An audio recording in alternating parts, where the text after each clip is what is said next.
connect diha kanimo because without you, Lord, we can do nothing. Please help us to have a wisdom and understanding for the things that we're going to take up this morning. Thank you for being so good to us and the forgiveness for our sins. In Jesus' name, amen. Ikson, base naka-dili ta malimot so sa nakanta nga gihatag ni George Beverly Shea. Most and our remember the songs popular by Americans beloved gospel singer nagingon siya. It is no secret what God can do. What is done for others, He'll do for you. Kung Osmond, ni atong mga karaan ng mga membro din sa atong mga eksunan, badiril mo, ni Agyod, makita na ko sa badiril mo, Montesiril.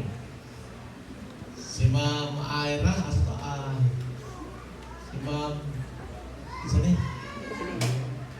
Tulong katay kita diri, si Ma'am, Ma'am Ber, alimat yun. Mr. Bernia, salamat, nakita mo na ako din o sila mga karaan ni Agyod, Dixon. Di na ko maminsan Brother Lucio. Mas gilid pero meeting naga-smile. Di ka kamatigo ng Brother Lucio. Di po Kikson malimot na Agyod ko'y parintin niya kawaban na to ron. Kaya nagwapa din na skilid ako ng parintin.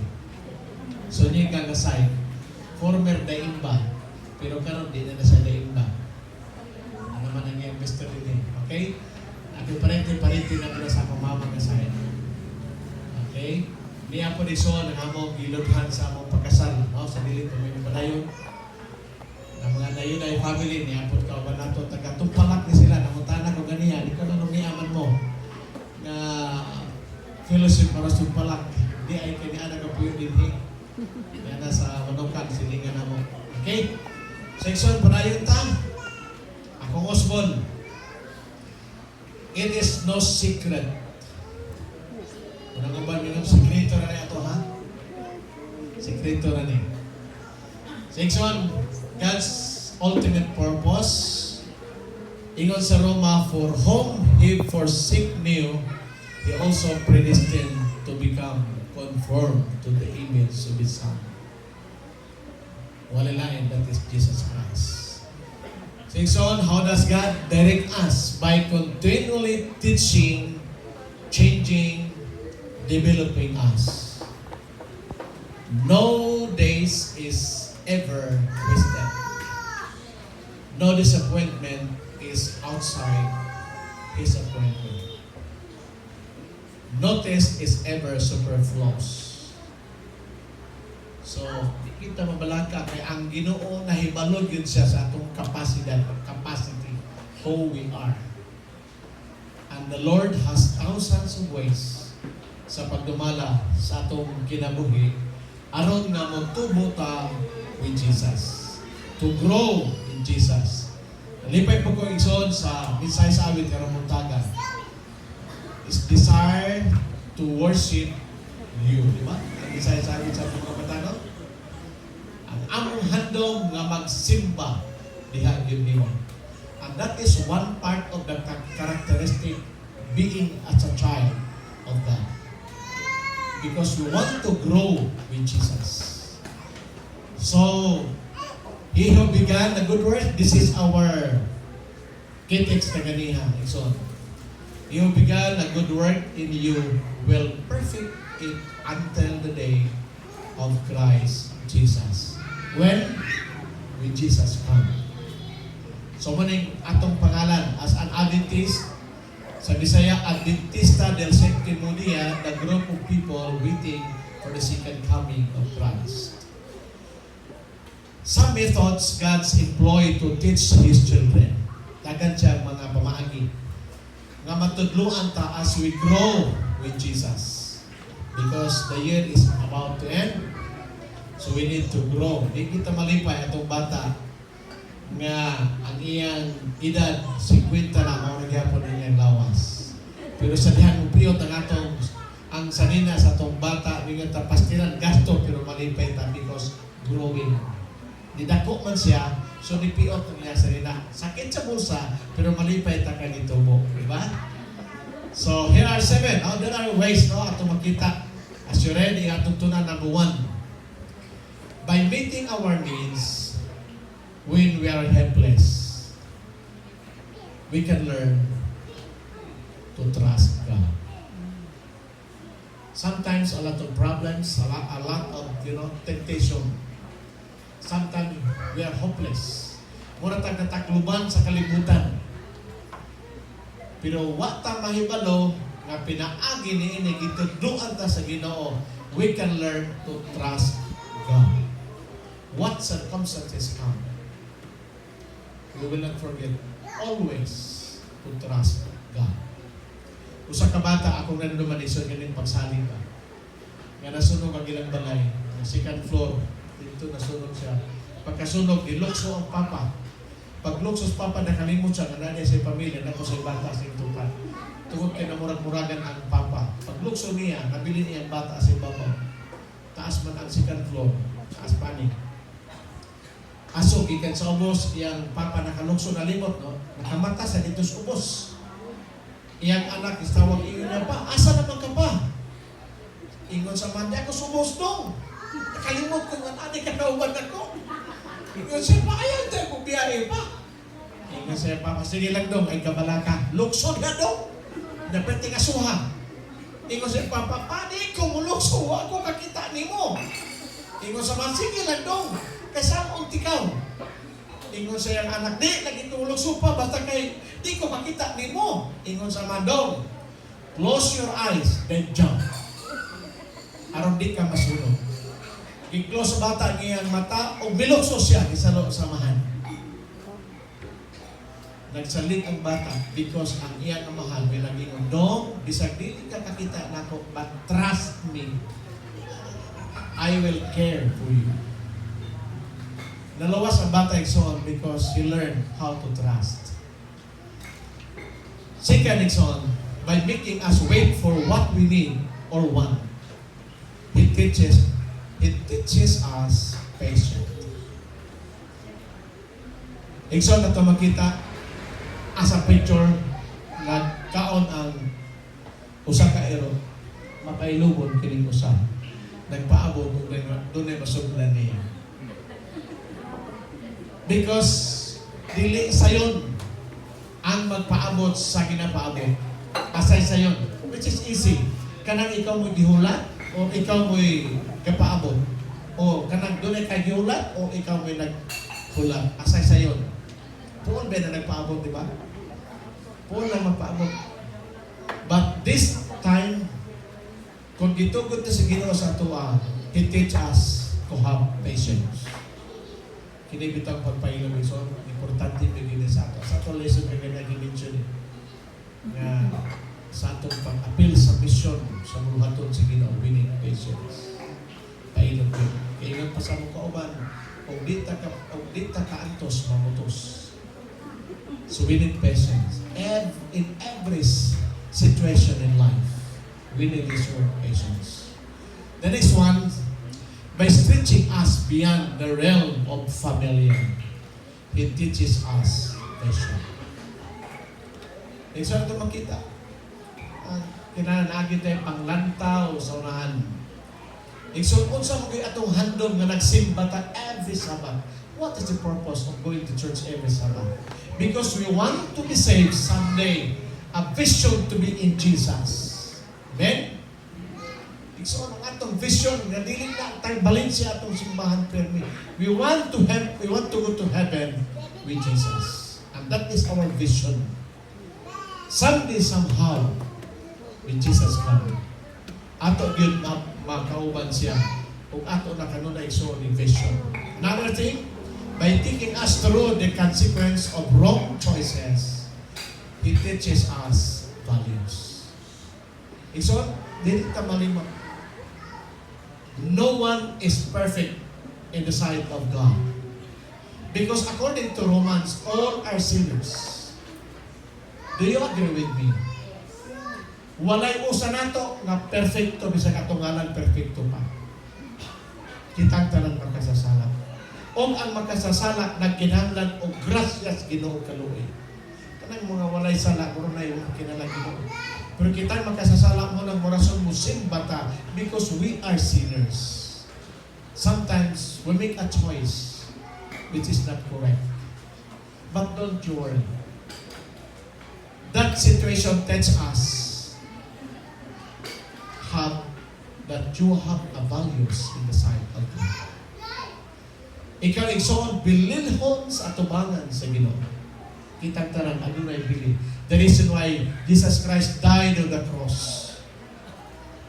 No one can pay the blood of Christ because you have a value. Dakot ang bili sa atubangan sa Ginoo. The next one, by allowing us to fail and make terrible mistakes. Itugot ko sa Ginoo, masayong punta. Because He teaches us wisdom. We cannot learn kung di kita igsoon masipya. Hindi bitaw sa ilarong tama. Magilat ito sila. Hindi man ginamit akong pagpagilat basta wala yung magpailat. Kaya po mangunguot o pitaka. Huwag man po ganay mangunguot basta wala yung magpaguot. Iasahin mo na itong pitaka, matintal mo na mangunguot. Kaya maglabaw mo ng kaimong wallet. So ang pickpocketers, matintal siya. Kaya ko ang pinaglabaw na ang imong wallet. Igsoon, God allows that to happen because He teaches us wisdom. Next time, ato naging palalong-lalong mo nga itong bulsa. Nga walay matintal sa pagtanaw sa itong pitaka. May kwarta o pastila nagwala, kakasabaan ta sa maguguan. Padalag-dalag, pitaka, pagawas-gawas, wala sulod. Listen na.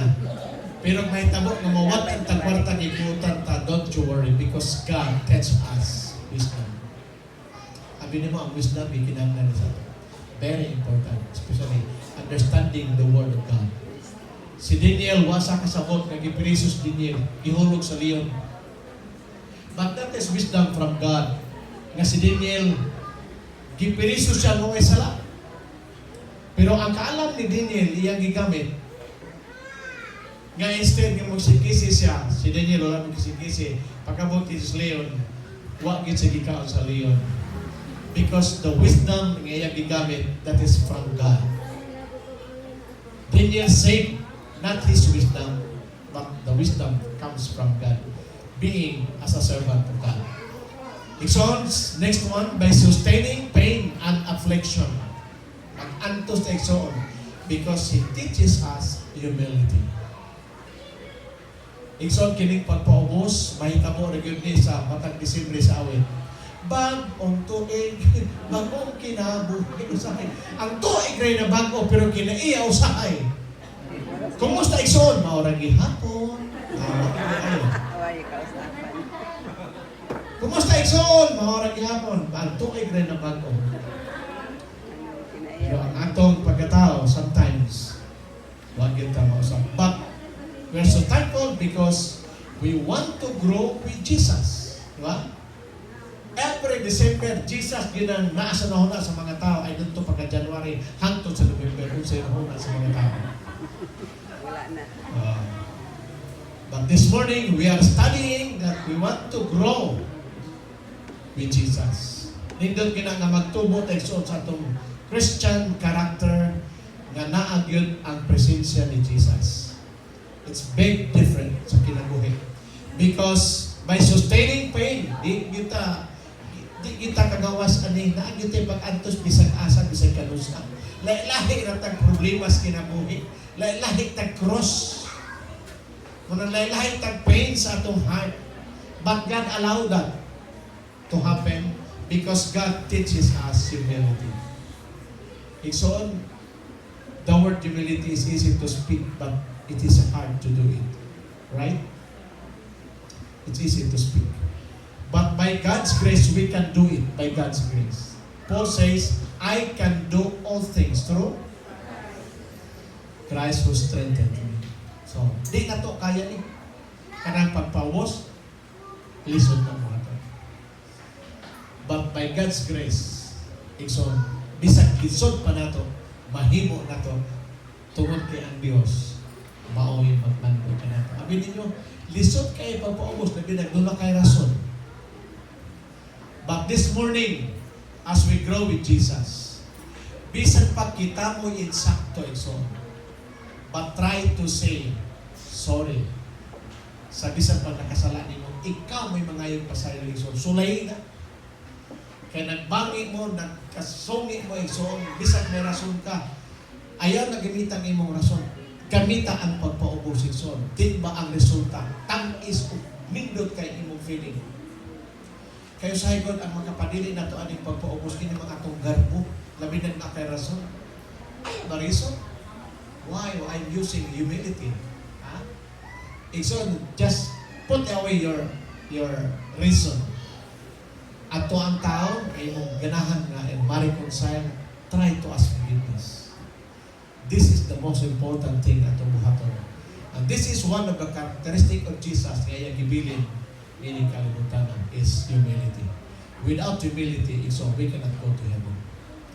Kaya dili na nato madala ang atong money, ang atong house, ang atong car, di na ito na madala sa langit. Only the characteristic of humility na itong madala.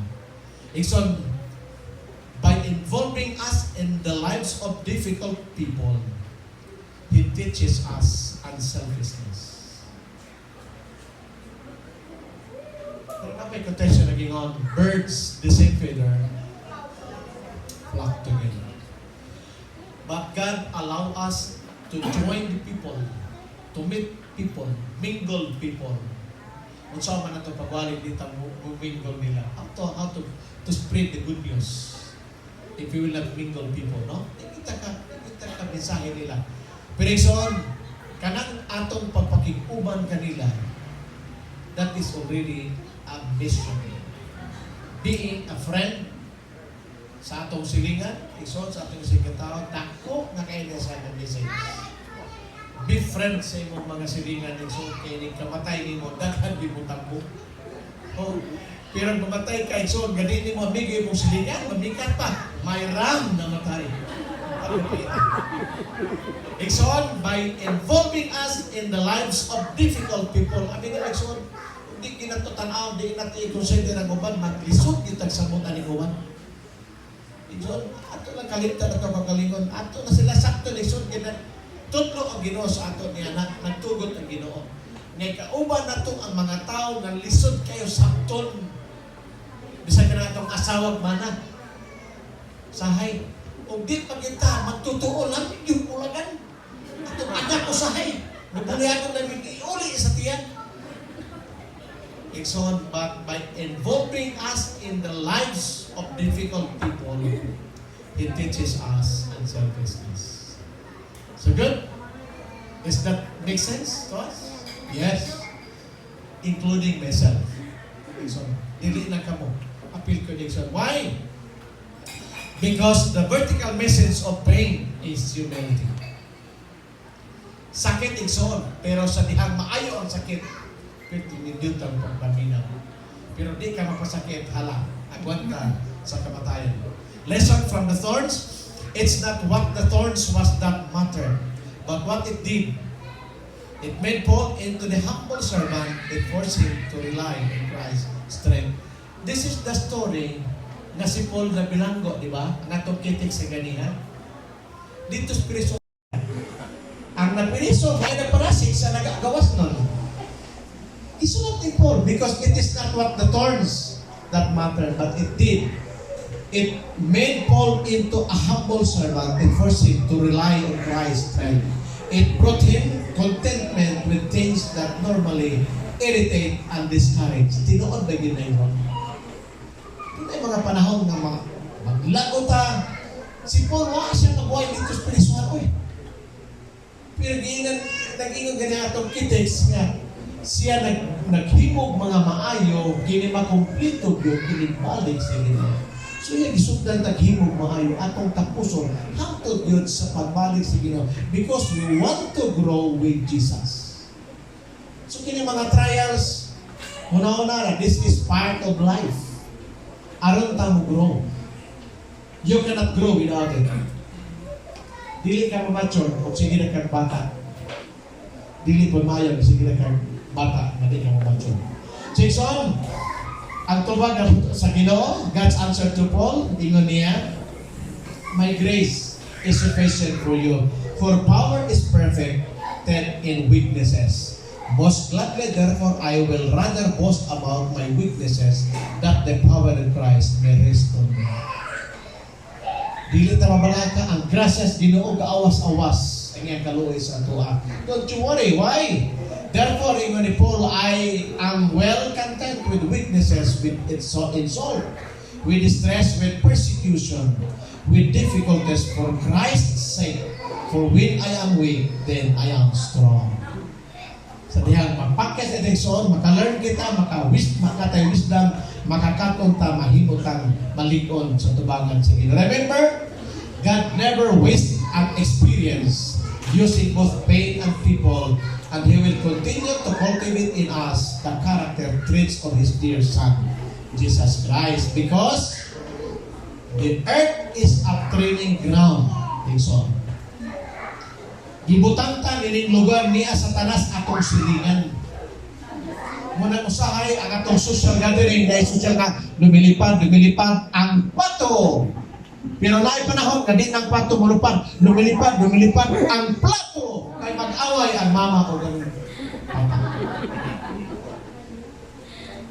But the earth is the ground. It is on His earth that we make all our character preparation for heaven. Are we not happy to know that uses pain on our behalf to make us fit to be with Him in heaven? O patamalin pa ison, let us do our homework that is in His lesson plan. Ison din ikantuhon, remember, heaven is our final destiny of our lives. Mo manay drawing. Itamalin mo ison, ng langit mo ang atong puloy-an ng dili din sa kalibutan, may kanta. Atong katan Bisaya ba? Ang langit. Atong puloy-an ng dili sa, di ba?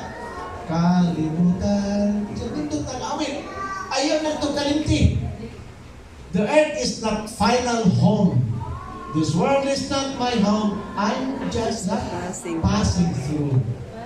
Kini may atong ground direction. Pero dili ni final because katapusan heaven is our destination. Manginaot yun ikatuhon. Ang atong pagtubo uban sa atong Dios, usa ka pagtubo nga magatudlo kanato sa pagsagop nining tanan mga gumunab sa kinabuhi aron mahimot ang hangtong balik sa Ginoo makauban ta niya. Ako pagampay son, ang tanan ron niya walay makulang nato sa langit. Amen. Amen. Ang Ginoo magapanalangin kanatong tanan. Happy Sabbath.